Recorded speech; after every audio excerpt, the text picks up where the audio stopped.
Welcome back. Hi, thanks for watching CapriCast. He's Matt, I'm Nat, and let's get started. Okay, we got kind of lucky here because 3 months ahead of schedule, Caprica 1.10 came out. The second half of the first season, earlier than anticipated, but... I don't know, if you've seen the episode, I don't know that we're that lucky. Personally, yeah, but... yeah, that's a good point there. But you know what, let's get right down to it, and because at first it seems like there's only one of them left alive...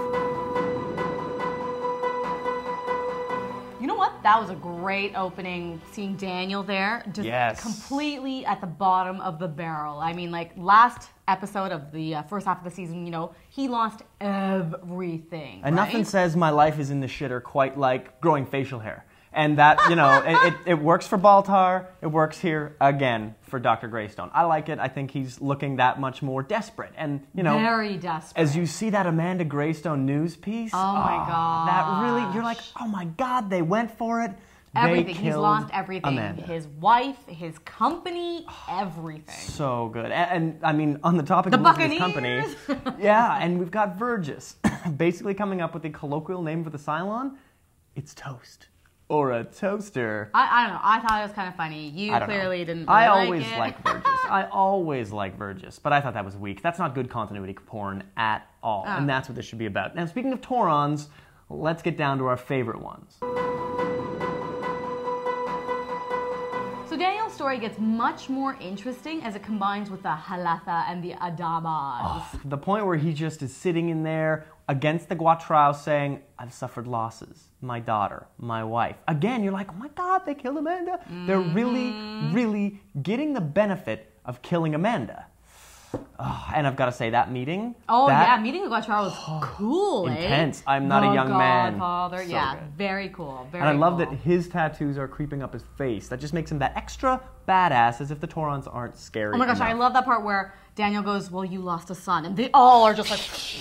Yeah, that was good. I've got to say, I did enjoy that. But the bomb bluff, when the Adamas come over, typical Caprica move. This show is just all about forced tension and no follow-through. They always just get there and it's a bluff. They're building up the drama, they're building up the tension, and yeah, we're not getting any of that satisfaction. No, just like the ending with Amanda Greystone. Oh, come on. You can't have your cake and eat it too. I was really hoping she'd be dead. Ron Moore knows this. Not because I didn't like her, but I mean just because I was hoping there'd be some interesting payoff. She dies, oh my gosh, she becomes a Cylon. I've got to blame Remy Aubuchon for this because Ron Moore knows better. Yeah. This is all Remy. I'm convinced of it because Ron Moore wouldn't be doing this to us. Remy is going for the cheap gags. I'm not digging it. Wow, you're putting a lot of faith into Ron Moore here. Ron Moore rocked DS9. He rocked Battlestar. This is Remy. I'm sure of it. Okay. Now, speaking of, well, possibly one of my least favorite aspects of the show, let's get into the STO, the terrorists that should be interesting but aren't.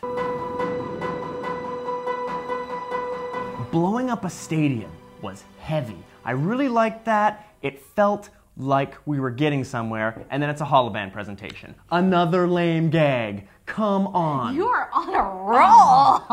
I'm being treated like an idiot with this show in certain spots. You've got characters that are so true and so good and so strong with the Adamas and the Greystones. You've got these great, great characters. Then you go over to the STO. I mean, everything about the STO. You know what? Last season we were saying Clarice was interesting because she's got moxie. She still does. She's clearly this badass, tough chick, like the right hand of the church or whatever the case may be. But I don't know, the whole story, the whole STO story, Lacey, Barnabas. Yeah.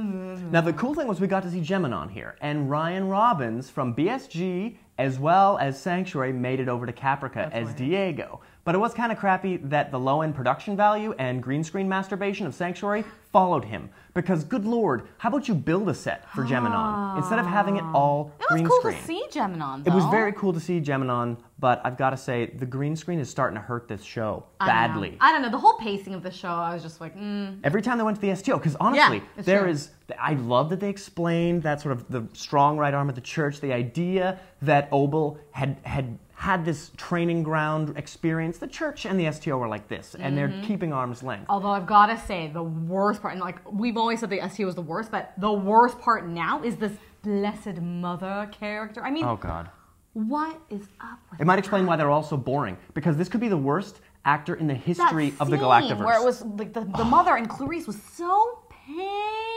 painful. How did they do that? That woman has no charisma, no... She's total tofu. She's Absolutely. tofu wallpaper. And I don't know whether it was like they tried to make her as plain and you know, the humility thing of misstep. the church. Big blah, blah, misstep. blah, blah. This was the opportunity to make a character that is very Dune, very Reverend Mother style, and the ball was dropped big time. This is yet another uninteresting character in the STO storyline, which explains why everyone under her is uninteresting, while the one compelling character, Obel, got the Julius Caesar treatment with the tiniest knives imaginable.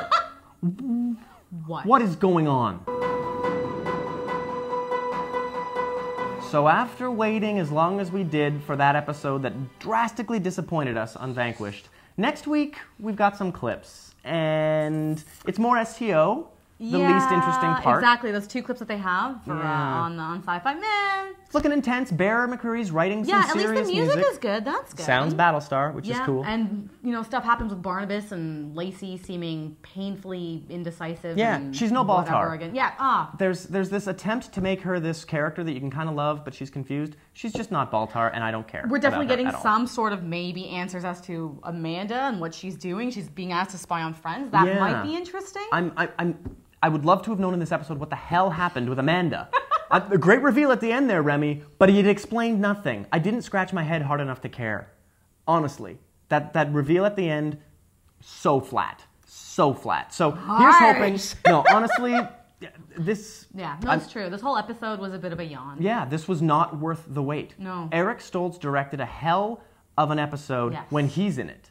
But every time the STO's involved, there's... And I don't think that's Stoltz's fault, though. I like I James. think it's the story. I like James a lot. Yeah, and Barnabas I just don't care about any of it. No. I can't explain why. It's just really disappointing. That's strange, right? Because you're expecting it to be compelling, and then there's still something missing. How do I care about the doctor and the lawyer more than the terrorists? They're blowing things up, and then you find out it's a holoband. I don't know. I was really disappointed with this premiere. I'm really hoping that there's something exciting that's going to happen that isn't imagination. I was going to say, it looks like a lot of exciting things are coming up, but I mean, there may be more of these bomb bluffs that we were talking about in this episode. Who knows? Here's hoping. Either way, better luck next week, guys. I really hope we didn't hang in for nothing. Oh my gosh. See you next week.